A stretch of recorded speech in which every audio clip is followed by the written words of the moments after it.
Bilisan ko na, maliliit na ako. Ano yun? Nakatapak ako ng swerte. Nakakanis, hindi kasi natin tinitignan yung daan. Diyan tuloy, may swerte tayo natapakan.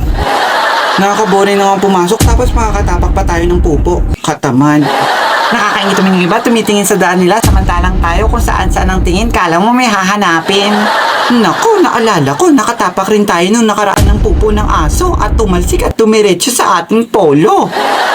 Iyo, nakakadiri naman, nakatapak pa tayo ng pupo ng aso, parang gusto ko masuki.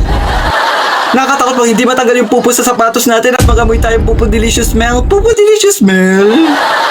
Nakakaya, sana walang weakness para walang nakakita sa nangyari kay Hihian.